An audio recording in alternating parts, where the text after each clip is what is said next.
Welcome to the Leadership Podcast. My name is Up, and I'm a student here at UWC ISAK, Japan.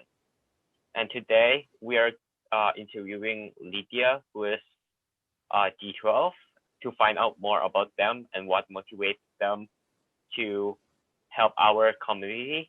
Lydia, welcome to our podcast. Thank you so much.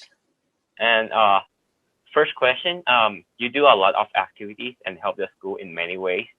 How do you balance your activities, academics, and your personal life?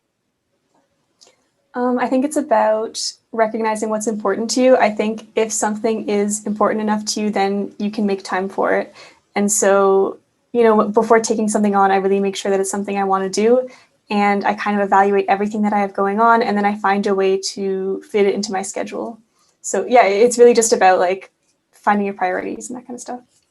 Okay, and next question will be about leadership practice. From your experience, what are something that others did to you and made you feel grateful for?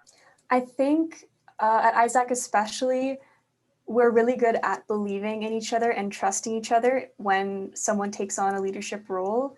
And that feels really good, especially as a student, to kind of have the community and especially the teachers and the adults on campus trust you with the responsibility.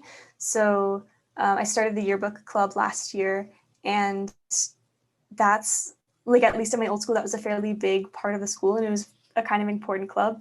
And so to have the school trust me with that, and to have people kind of let me take on initiatives, knowing that I'm going to make mistakes, knowing that there's going to be those moments of failure. That trust is really an important part of leadership, and I'm always grateful whenever that happens. And you're a humble person, and which makes lots of people respect you. And what are some practices that help you to develop this quality? Oh, that's an interesting question. I think those moments of failure are really crucial to that humility. And I think just putting yourself in a situation where, you aren't always the best. So, I mean, I'm human. I can have those moments where I'm like, I'm amazing, I'm doing so well. But I think really forcing yourself to be in a situation where you're not doing well helps build that humility. So I'm leading the boxing club this year, which is not something I thought I'd be doing. It's something that was, passed on to me from my seniors. And every time I have boxing, I get to practice my humility just because, I'm not an expert in that at all. And I'm in this leadership role. And so really pushing yourself constantly out of your comfort zone, if you start to find yourself, everything's going your way and you're the smartest person in the room or whatever, then you have to find another room and really challenge yourself. Have you ever feel that gracefulness is important to you personally? I think it really is. My mom would always say, it takes a village to raise a person. And I really see that. I would not be where I am at all today if it wasn't for, everyone who, everyone back home who helped me get to UWC, everyone at this school who's supported me. I think that we always have to be grateful for what other people have done for us.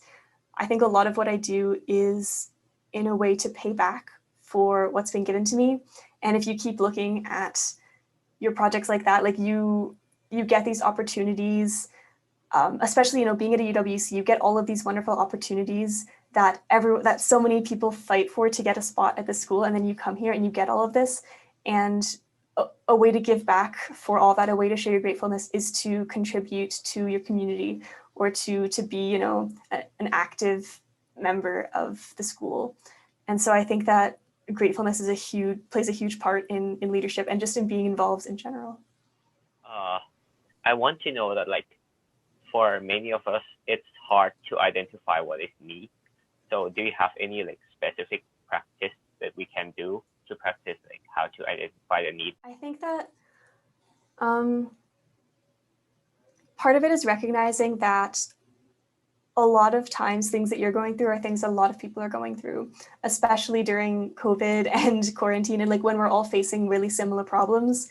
Knowing that if you're struggling with something, someone else is probably struggling with it too, is I think a really good first step to addressing need, because you can't start trying to look for problems in other people's lives until you start addressing the problems in your own life. So I think just taking that moment to check in on yourself and what's going on with your own life and the people like in your direct circle is really important. And then once you've kind of managed to figure out all those problems, and not just like, the problems can't just be like, oh, we're in quarantine. It has to be taken a step further. So, you know, we're not connecting with our friends as much, or we're not getting exercise. And so our health is dropping. Like, it has to be like not the cause, but the actual effect of the problem.